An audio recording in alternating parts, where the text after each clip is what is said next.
Hi guys! നമുക്ക് instant ആയിട്ട് ഒന്ന് സ്കിന്നിനെ ബ്രൈറ്റൻ ചെയ്ത് കൊണ്ടുവരാം, നല്ലൊരു ഫ്രഷ് ലുക്കൊക്കെ വേണമെന്നുണ്ടെങ്കിൽ പെട്ടെന്ന് തന്നെ നമുക്ക് റിസൾട്ട് തരുന്ന ഒരു അടിപൊളി പാക്കിൻ്റെ റെമഡിയാണ് നമ്മളിന്ന് ചെയ്ത് കാണിക്കാൻ പോകുന്നത്. അപ്പോൾ നമുക്ക് ഇൻസ്റ്റൻറ്റ് റിസൾട്ടാണെന്നും പറഞ്ഞ് ആരും ഇത് ഡെയിലി എടുത്ത് ഉപയോഗിക്കാൻ പാടുള്ളതല്ല. നമുക്കിത് ആഴ്ചയിൽ 1-2 തവണ മാത്രം ഉപയോഗിക്കാവൂ. ഈ രീതിയിൽ ഞാൻ ഈ പറഞ്ഞ മെത്തേഡിൽ തന്നെ വേണം നിങ്ങൾ ഉപയോഗിക്കാനായിട്ട്. ആരും തന്നെ ഇത് ഡെയിലി എടുത്ത് ഉപയോഗിക്കരുത്. വീണ്ടും വീണ്ടും പറയാനായിട്ട് നമുക്ക് ഇൻസ്റ്റൻറ്റ് റിസൾട്ടാണിത്. അപ്പോൾ നമുക്ക് ഈ ഒരു പാക്ക് എങ്ങനെ ചെയ്തെടുത്തു എന്നുള്ള വീഡിയോ സ്റ്റാർട്ട് ചെയ്യാം. അപ്പോൾ ഗൈസ്, ഇതിന് വേണ്ടിയിട്ട് നമുക്ക് ആദ്യം വേണ്ടത് തേയില പൗഡറാണ് കേട്ടോ. നമ്മുടെ ചായപ്പൊടി, നമ്മൾ ദിവസവും ചായ വെച്ച് കുടിക്കാൻ വേണ്ടി എടുക്കുന്ന അതേ ടീ പൗഡർ തന്നെയാണ്, യാതൊരു സംശയം വേണ്ട. ഇനി നിങ്ങൾ താഴെ കമൻറ്റിനകത്ത് ചോദിച്ചു വരാം, കോഫി പൗഡർ എടുത്തോട്ടെ അല്ലെങ്കിൽ ഗ്രീൻ ടീയുടെ പൗഡർ ആണോ എന്നൊക്കെ ചോദിച്ചിട്ട് വരും. നമ്മൾ അതിനെ പറ്റിയിട്ടൊക്കെ വീഡിയോ വേറെ ചെയ്തിട്ടുണ്ട്, അത് കണ്ട് നോക്കുക. പക്ഷെ നമ്മൾ ഇന്നിവിടെ ചെയ്തെടുക്കാൻ പോകുന്നത് തേയിലപ്പൊടി ഉപയോഗിച്ചിട്ടുള്ള ഒരു പാക്കാണ്. അപ്പോൾ ചായപ്പൊടി തന്നെ എടുക്കാനായിട്ട് നോക്കുക കേട്ടോ. അത് ഞാനിവിടെ 1 ടീസ്പൂൺ എടുത്തിട്ടുണ്ട്. പിന്നീട് ഇതിനകത്തേക്ക് ഞാൻ ചോറാണ് ആഡ് ചെയ്ത് കൊടുക്കുന്നത്. ചോറ് നല്ല രീതിക്ക് അരച്ചെടുത്തതായിരിക്കണം കേട്ടോ, അത് ഞാനിതിനകത്തേക്ക് ചേർക്കുന്നത്. അത് നമ്മുടെ ഈ 1 ടീസ്പൂൺ ചായപ്പൊടി മിക്സ് ആക്കാനായിട്ട് ആവശ്യമായിട്ടുള്ള ചോറ് എടുത്താൽ മതി, പ്രത്യേകിച്ച് കണക്കൊന്നുമില്ല.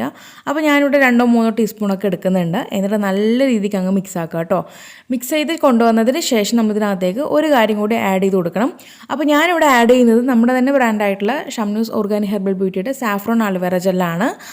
ഇനിയിപ്പോൾ ഒരു ആലുവേറ ജെല്ലിന് പകരം വേറൊരു കാര്യം ചേർത്ത് കൊടുക്കാമെന്ന് വെച്ചിട്ടുണ്ടെങ്കിൽ നമുക്ക് തൈരായിരിക്കും പിന്നീട് നല്ലത് കേട്ടോ. തൈര് നമ്മൾ മുന്നേ ഞാൻ 1-2 വീഡിയോയിലൊക്കെ കാണിക്കുന്നുണ്ട്. തൈര് നമ്മളൊരു തുണിക്കകത്ത് ആക്കിയിട്ട് നല്ല രീതിക്ക് സ്ക്വീസ് ചെയ്ത് അതിനകത്ത് വെള്ളമൊക്കെ കംപ്ലീറ്റ് ആയിട്ടും കളഞ്ഞ് അതിൻ്റെ കട്ടിയായിട്ടുള്ള ഒരു ക്രീമായിട്ടുള്ള പരുവത്തിലുള്ള തൈരാണ് എടുത്തിട്ട് ആഡ് ചെയ്യാൻ പറഞ്ഞിട്ട് ഒരു വീഡിയോ ഒക്കെ ചെയ്തിട്ടുണ്ടായിരുന്നു. ആ രീതിക്ക് വേണം നിങ്ങൾ ഇതിനകത്തേക്ക് തൈര് പിന്നീട് ആഡ് ചെയ്യാനായിട്ട് കേട്ടോ. അതല്ലാന്നുണ്ടെങ്കിൽ ഈ പറഞ്ഞ രീതിക്ക് ആലുവേറ മിക്സ് ചെയ്താലും മതി. ഫ്രഷ് ആലുവേറേക്കാളും നല്ലത് ഇതുപോലെ സ്റ്റോർ ബോട്ടിലായിട്ടുള്ള ആലുവേറ തന്നെ ആയിരിക്കും. ഫ്രഷ് ആലുവേറ ചേർത്താലും കുഴപ്പമൊന്നുമില്ല, നമുക്കതിങ്ങനെ ഫേസിൽ നിൽക്കില്ല കേട്ടോ. ഫ്രഷ് ആലുവേറ ചേർക്കുമ്പോൾ നമുക്ക് ഫേസിൽ നിൽക്കില്ല, ഇങ്ങനെ ഒഴുകി പോകുന്നൊരു ഫീലായിരിക്കും. അതുകൊണ്ടാണ് ഞാനിവിടെ ഈ ഒരു ജെൽ ടൈപ്പായിട്ടുള്ള ആലുവേറ ജെല്ല് മിക്സ് ചെയ്ത് കൊടുക്കുന്നത്. എന്നിട്ട് നമുക്കിത് 3ഉം കൂടി നന്നായിട്ട് അങ്ങ് മിക്സ് ചെയ്ത് കൊണ്ടുവരാം. ഞാൻ നേരത്തെ പറഞ്ഞു, ആലുവേറ ജെല്ലിന് പകരം നമുക്കിവിടെ തൈര് ചേർക്കും. തൈര് നല്ല രീതിക്ക് അതിൻ്റെ വെള്ളമൊക്കെ കളഞ്ഞിട്ട് വേണം എടുക്കാനായിട്ട്. ആ രീതിക്ക് നിങ്ങൾക്ക് ചേർത്ത് കൊടുക്കാവുന്നതാണ് കേട്ടോ. അപ്പോൾ നന്നായിട്ട് മിക്സ് ചെയ്ത് കൊണ്ടുവരാണെന്നുണ്ടെങ്കിൽ നമുക്കത് ഒരു പാക്കിൻ്റെ കൺസിസ്റ്റൻസിയിൽ കിട്ടും. ഇനി നമുക്കിത് നമ്മുടെ ഫുൾ ബോഡിയിലും അപ്ലൈ ചെയ്യാം, അതുപോലെ തന്നെ ഫേസിലും അപ്ലൈ ചെയ്യാം. അപ്ലൈ ചെയ്തൊരു 20-25 മിനിറ്റ് ഫേസിൽ വെക്കുക കേട്ടോ. ബോഡിയിലേക്ക് ആകുമ്പോൾ നമുക്കൊരു 10 മിനിറ്റ് വെച്ചിരുന്നാൽ മതി. നന്നായിട്ട് മസാജ് ചെയ്ത് കൊടുക്കുക. ബോഡിയിലേക്ക് ആകുമ്പോൾ നല്ല മസാജ് കൊടുക്കുക, നല്ല സ്ക്രബിങ് എഫക്റ്റ് ആയിരിക്കും നമുക്ക് കിട്ടുക. ഫേസിലാണെങ്കിൽ അതുപോലെ തന്നെ ഒരു 2 മിനിറ്റോ 3 മിനിറ്റോ നമുക്ക് മസാജ് ചെയ്ത് കൊടുത്ത ശേഷം അതങ്ങനെ ലീവ് ചെയ്യാം. ഒരു 20-25 മിനിറ്റ് കഴിഞ്ഞതിന് ശേഷം നമുക്ക് കഴുകിക്കളയാം കേട്ടോ. ഫേസിലത്തെ കാര്യം പറഞ്ഞത്, ബോഡിയിലേക്കാണെങ്കിൽ ഒരു 10-15 മിനിറ്റ് വെച്ചതിന് ശേഷം കഴുകിക്കളയാവുന്നതാണ്.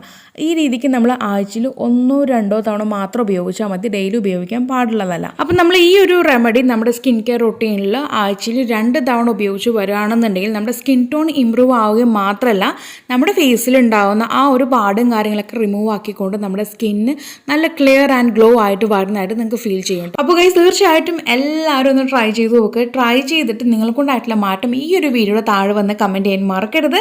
അതുപോലെ തന്നെ നമ്മൾ ഈ ഒരു പാക്ക് ഫ്രഷ് ആയിട്ട് വേണം ഉപയോഗിക്കാനായിട്ട്. ആരും തന്നെ ഫ്രിഡ്ജിൽ സ്റ്റോർ ചെയ്ത് വെച്ച് ഉപയോഗിക്കരുത്. നമുക്ക് വേണ്ടപ്പോൾ മാത്രം ഇതുണ്ടാക്കി ഉപയോഗിക്കാനായിട്ട് നോക്കുക കേട്ടോ. നമുക്കിതൊരു 13 വയസ്സിന് മുകളിലുള്ള ആർക്ക് വേണമെങ്കിലും ഉപയോഗിക്കാം. അപ്പോൾ എല്ലാവരും ഒന്ന് ട്രൈ ചെയ്ത് നോക്കുക.